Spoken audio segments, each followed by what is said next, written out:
on to our next speaker. If you have any questions to ask of Debbie, perhaps you could come up at the end and she'll speak with you. Our next speaker is Khawla Baker from Emek, Yezreel College, and she's going to speak to us on the meaning of tight-lipped Arab women in the marital problems. Could you please save your questions until the end? Thank you.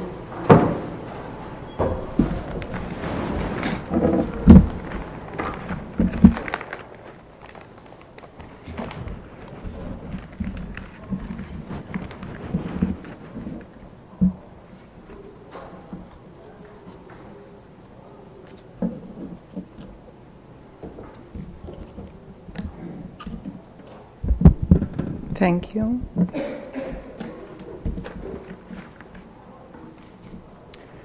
I'll talk about a cultural term which is used for respected women, and it's called Mastura. A Mastura behavior is a noble and respectable behavior for Arab women that demands them to keep their marital life private and discreet. Some families in the Arab world abuse the concept of Mastura, silencing the voice of women, causing them to live in deep loneliness with their social and psychological disappointments. At large, marriage in the Arab society is still an extended family procedure. Families of origin of the couple have to interfere in the marriage decision, put their conditions, and offer their support. In Arab traditional societies, the two families of origin arrange the marriage, negotiate the relationship, and make all the decisions, including the depth of the acquaintanceship itself. Centuries of Muslim religious rules and gender seclusion developed two systems of social norms in Arab societies, one for each gender. Men have to financially support women and children, make all life decisions, order women, which includes their mothers, sisters, wives, and daughters, to serve them and to comply to them. Furthermore, they are obliged to learn to lead their families, communities, and society. Women, on the other hand, are brought up to be shy, modest, altruist, compliant to men, voiceless, and hesitant. One of the main norms Arab culture encourages in marital life is the Sutra, or the tight-lipped woman, who is described as Mastura, and wins a high respect from her surrounding. Adopting the Mastura psychological state means that Arab women should keep silent, never criticize her husband in public, never blame him for his deeds, never share her marital problems or frustrations with relatives and friends, and never describe her husband's negative manners to others. Relatives and neighbors who live usually in extended families or in small and close communities are usually aware of the suffering of such women. Nevertheless, no one comes to support her unless she asks for help. The psychological well-being of this group of women who imposed on themselves total reticence in order to comply with the social norms usually suffer from psychosomatic problems, depression, aggression against their children, nervous breakdown, and marital cutoff. Palestinian family, like all Arab families in the Middle East, is traditional in its structure. The core unit in the Arab society is the family, not the individual. And I think Dr. Dwyer is going to elaborate on that in his lecture this afternoon. Therefore, emphasis is on the familial networks and personal close relations with members of the community. Social authority leans on masculinity and age. Women discipline children until females will get married and If they don't get married, then the family will continue discipline women, and males will reach, and women will discipline males until they reach their early 20s, and then they will discipline their mothers. Despite educational, technological, or economic changes, society develops in a way that modernity supports tradition. The basic social norms derived from Muslim and Christian family laws are retained and reinterpreted to suit a modern context. The status of Arab women, Muslim, Christian, and Druze has been influenced by Islam. Some studies claim that Islam improved the status of women in comparison to social conditions dominated before Islam, before 1400 years, while others show that in comparison to men, women's status will never be equal. The archetypes of the gender religious laws which men are accountable for women. B, the concept of veiling had penetrated deeply into the collective conscious of Arab societies during history. The meaning of veiling varies from covering the body or parts of it, meaning also to separate women, including separating their ideas, voices, and influence from the society of men in all life aspects. C, the concept of nashes, or disloyal and disobedient women. Religious laws allow men to discipline their wives who are disobedient in family context or in social context. Discipline tools vary from humiliating women via using physical violence such as beating, or sexual and psychological violence such as abandoning women's sexual needs, or using the severe social punishment of divorce. Beside the universal causes of psychological stress, one may find in the Arab society some social and cultural ones.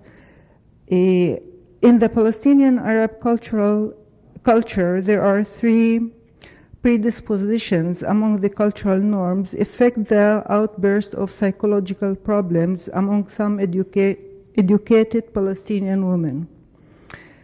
The first of one is the gender judgment of feelings within the family. One may find that each gender within the Arab society learns to use feelings acceptable culturally to that gender. Adopting expressions of feeling that belong to the opposite gender puts the person under harsh social sanctions. Arab women are expected to express soft feelings as fear, miserability, and helplessness. Men are expected to express harsh feelings such as anger, nervousness, and revenge. B, contradicting requests of social norms. Arab women nowadays live in a double-bind situation. Each decision they make for their lives, they find groups among their community that dare to interfere in their decision and to criticize it. For instance, housewives are judged as an interferer and criticized for not taking part of the family economics, while working women are criticized for not taking care of their homes as good as other housewives. Arab men keep themselves out of this social judgment since they are not asked culturally to take responsibilities over children's care and housekeeping. The overall feelings of such women are psychological and physical exhaustion. Arab women often feel that society is an intimidating factor and that forbids them to fulfill themselves. When a woman makes a choice which contradicts social expectations, soon it would be used as an evidence of her disloyalty to her society. At large, Arab men are not aware of the influence of the social stress on the interpsychic dynamics of Arab women. Therefore, they are not aware of the depressions, animosity, disappointments, and learned helplessness of women in their lives. Surrender behavior resulted by psychological distress is very similar to the obedient behavior demanded culturally from Arab women. This is another reason why many psychological problems are not seen among these women. The third reason why there are more women in distress than men is glorification of the silenced pain. I will go again to the meaning of the Mastura woman. It's very complex meaning. A Mastura woman is one who suffers silently for a long time without complaints. Its origin in Arabic means covered, not naked, veiled, modest, quiet, with good manners, and private. Each one of these means Mastura. Mastura woman is one who never, the opposite of the Mastura is Mafduha, which means a woman who is scandaled, lost, dirty, without dignity. A Mastura woman does not accept her life in the deep Rogerian psychological meaning. In acceptance, a person understands the circumstances and acclimates with them in a way that does not cause psychological harm to himself or herself. Acceptance is a healthy confrontation dynamic. The acceptance process empowers the accepted person. The behavior of the Mastura woman is absent of the acceptance and empowerment. The dominant psychological state is the broken self. The most suitable psychological term of the state of the Mastura is the learned helplessness. Learned helplessness is a psychological phenomenon studied by Seligman and others, which states that people learn to score their appreciation of themselves very low as a result of many unsuccessful attempts to change their conditions. The reason of the failure is either the massiveness of the problems, the massiveness of the depression, the oppression, or the distrust of their surroundings against them. Young Arab women learn from an early age that society respects women who suffer silently. A popular Arab proverb praises women who have a mouth which can eat but never talks. The more a woman suppresses her difficult feelings resulted by her family relations, never sharing them with others, the more her surrounding will judge her as directing her life successfully. Consequently, she will be highly respected. The culture of mental health therapy remains unfamiliar in the Arab world. Most of the therapy known is that of psychiatrists who work according to the medical approach. Arab clients have grown to expect to receive a fast-working perception from the doctor. Other services have not developed for the following reasons. The ideal silence of secrecy. Arabic norms commend the individual who keeps his or her psychological problems secret and does not reveal them to others. An Arab saying states, a complaint to anyone other than God is humiliation. Arabs perceive events in their lives mainly according to the external locus of control. Therefore, most therapy starts with narrations that complain about someone. 2, persons who are in great need of psychological support and who cannot find it in their immediate social surrounding find alternatives, either by turning to religion or by gradually disattaching themselves from the core of their problems or venting their psychological problems via psychosomatic diseases. The latter facet is the most widespread alternative among Arabs, among women in the Arab world. Women allow their body to tell their pain and express their psychological distress. Arab society accept leaning on religious references that medical diseases may be chronic or terminal with more understanding than it accepts the symptoms of psychological distress. While traditional Arabs relate to medical disease as a type of religious destiny and sympathize with the sick person and the family, they are afraid of the mentally or emotionally distressed person. Furthermore, they relate to the situation as a type of punishment and veiled message from God to the person or to his or her family. When symptoms of psychological distress arise as a result of pressures in marital relations, they usually appear in the wife and not in the husband. The common reaction of the husband and his environment to this phenomena is to blame the wife for being a failure in carrying marital responsibilities, thus re-victimizing and re-pressuring her.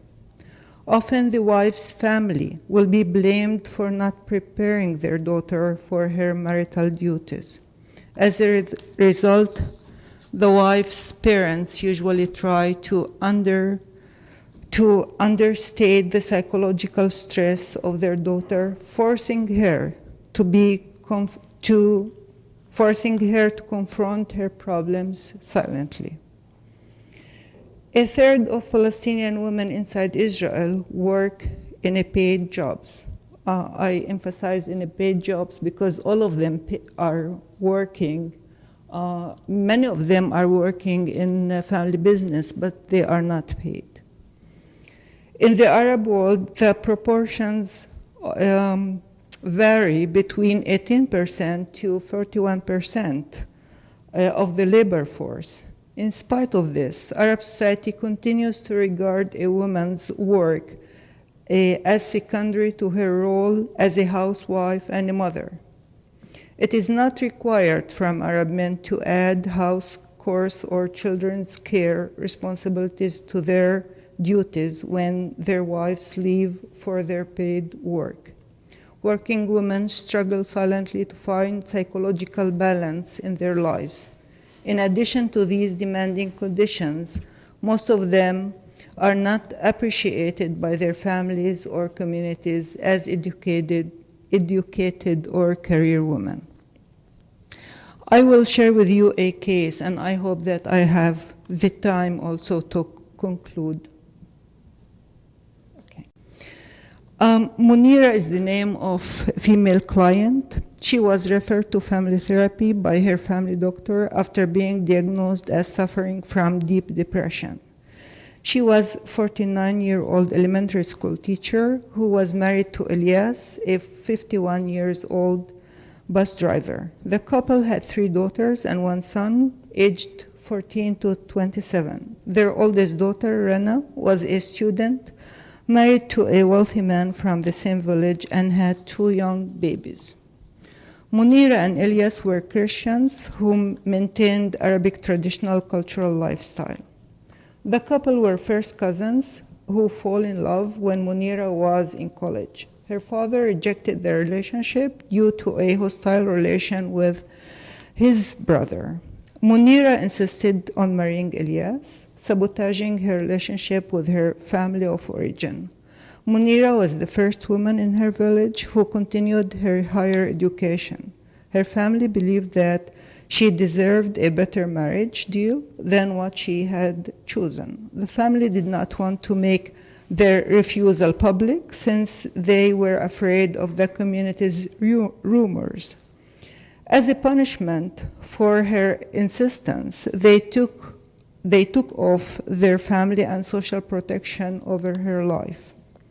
Munira got married upon graduating. She lived in her in-laws, who run a collective extended family type. We still have that in the Arab world, where many brothers, male brothers, stay in the household of the parents, and then the wives just come in, and that's how they continue their lives.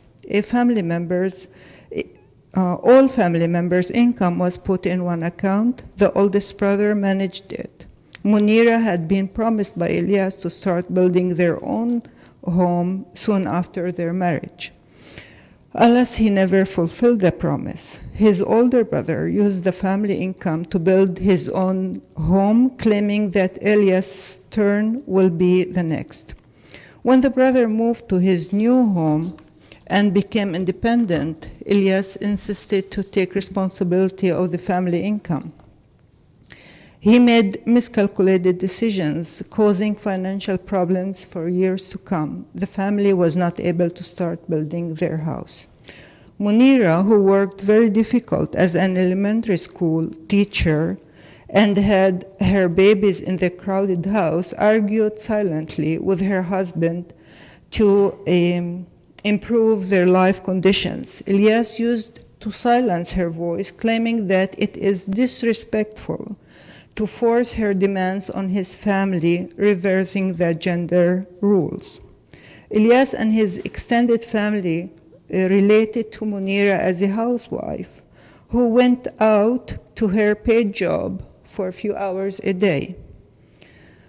Munira had to do all traditional housework, including preparing homemade bread each morning. She used to get up at 4 a.m.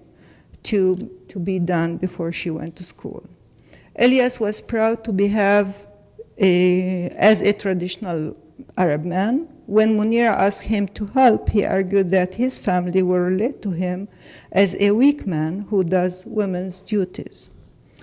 Ilyas became jealous of the respect Munira gained in her school and by the parents of her students. She was the only local teacher in her village. Parents consulted with her regarding their children's problems. Munira found in continuing education seminars both a font of her thirst to knowledge and a refuge from the stress she felt in her husband's extended family. She took all courses offered to teachers in her school. 2 years after marriage, Ilyas started humiliating Munira in public, accusing her of imperfection as a housewife. Munira used to hold her tears, trying to show respect to her husband. Ilyas knew that she never argued with him publicly because she cared for her image as a teacher and because she lost the support of her family of origin. For the next years, Ilyas constantly humiliated his wife whenever they had company. Ilyas felt inferior to Munira as a result of her better education, her larger salary, and the respect she gained at school. In order to regain his self-confidence, he renounced her duties as a teacher, amplifying her duties as a housewife.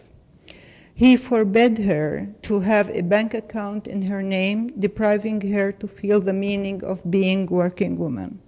He used to find opportunities in front of parents of her students to spotlight her defects. Ilyas succeeded to let Munira feel low self-esteem, low self-confidence, and to be confused of all her achievements.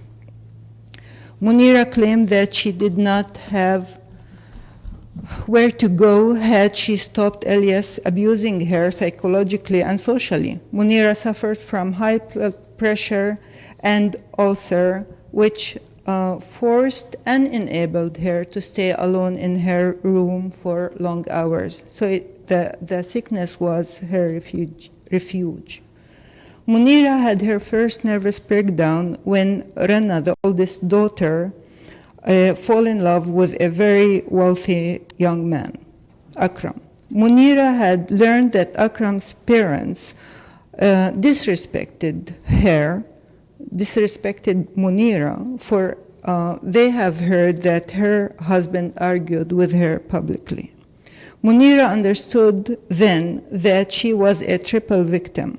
One, a victim of her husband's behavior. Second, a victim of her silence. And third, a victim of the judgment of the community who perceived her as a weak housewife rather than a unique, successful, and educated career woman. To add stress over Munira's psychological state, her daughter blamed her for the type of relationship she had with her husband. Munira refused to be hospitalized in a mental health hospital since she was afraid of the reputation as a teacher. This is against the Mastura psychology. She was hospitalized in a general hospital and was given antidepressant medications for 6 months. The cause of the hospitalization was kept as a top secret from everyone. Therefore, Munira's sisters and friends were not able to support or help her. During the years, Munira used sexual relations as a tool to convince Elias with her point of view. By the time she hated sex, hated Elias, hated her life, and hated to have silent opinions. She had suicidal thoughts, but she felt responsible for the public reaction her act would cause. Especially that her older brother was a priest. At the same period, a complaint by parents of her pupil, the first in her life, caused her a second nervous breakdown and a deep depression. Besides psychiatric therapy, her family doctor referred her to family therapy. I will conclude. I will not talk about the therapy itself.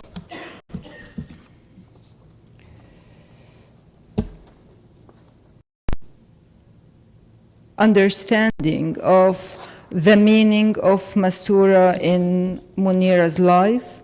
And it was very difficult to bring her to start speaking because, first of all, she was very Mastura, very tight-lipped woman, and second, she was in deep depression.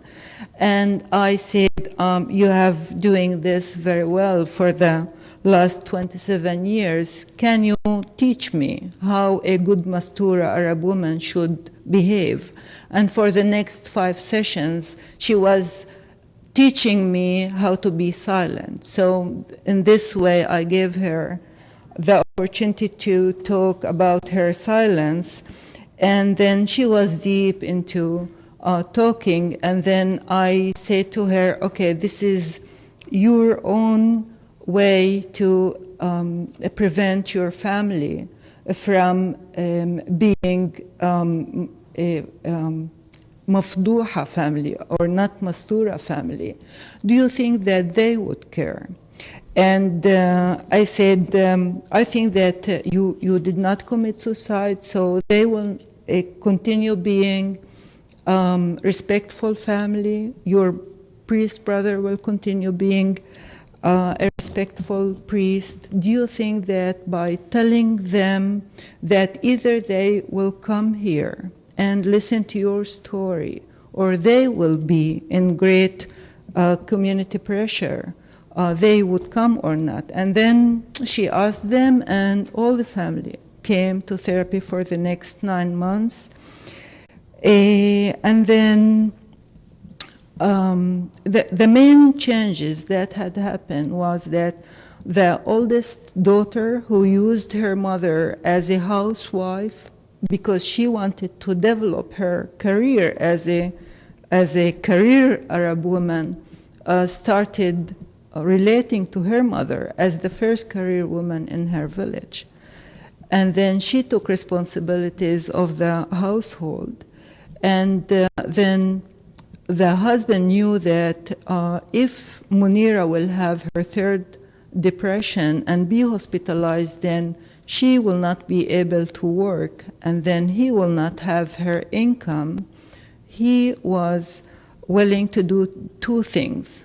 first of all, to sit each day for an hour with her and to let her speak about her own ideas as a Mastura woman for 1 hour. And he should not interrupt until she will say, I'm done. And the other thing was preparing food twice a week so she can have 2 afternoons off. And those 2 afternoons she chose to have her continuing education. These 2 things changed the whole atmosphere at home. And then the children knew that if they don't take care of their own things, because all of them, they were adults, they were 14 to 27. If they continue relating to their mother as the slave of the home, then she will be depressed, she will be hospitalized, they will not be proud of their mothers, then each one of them will not be Mastur or Mastura. So for their own sake, they started taking care of different things that freed Munira from the things that she was doing. Do I have more time? Okay, I'll stop here. Questions?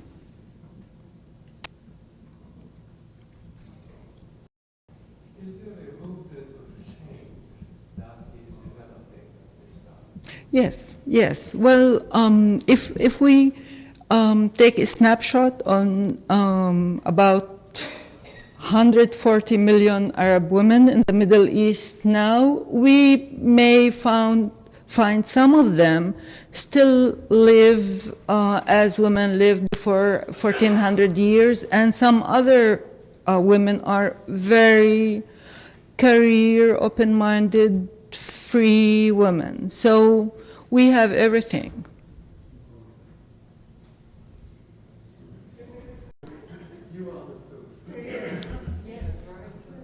Okay. If there is no more questions, I will conclude. Is that okay with you? Okay. As a young woman, Munira paid enormous price for her decisions. She lost the support of her family of origin and was miserable in her marriage. Her surrounding taught her to shut down her voice, to surrender herself to difficulties of the extended family. Therapy brought back her voice, taught her to re-examine the fourth scale in her family, to appreciate her uniqueness, which she never paid attention to, and to learn to negotiate responsibilities, duties, and rights. Being tight-lipped for 29 years, let all her family members be convinced that they do not have the right to ask Munira to suffer more or to continue accepting the difficulties of her lives. They learned to be grateful for her behavior as a Mastura, which protected their reputation. For example, had she commit suicide, every one of them will be not proud of himself or herself in the small community. Her body developed psychosomatic illness as a language. She tried to communicate with her environment by stating that she was not able to digest her situation or to accept it calmly. Later, her depression helped her to gain the attention of her family members. They were too shy to let others know that their mother's emotional disorder, beside their fear to lose her income. Her continuing need of medications on the one hand and the family need of her income on the other hand shifted her perception of herself from a weak person to an empowered one. It was very good that she continued taking her medication, so the family knew that she still needs their support. Mutual learning of using responsibility and respect properly shifted helplessness notion and powerlessness behavior into a healthy control. using the 1-hour daily conversation by the couple replaced the appreciation of tight-lipped Mastura, shifting it from forced behavior to powerful independent decision. While therapy encourages the disclosure of the personal experience as a first step of empowering women in therapy, bringing up Arab women to keep tight-lipped encourages the behavior of cultural helplessness. When disclosing the personal story is treated as disrespect to women's family of origin and to their husbands, therapy should face these meanings. Therapy should be able to offer a meaning for the discrete of pain for years and a meaning for the legitimate share of the pain while in therapy. Thank you.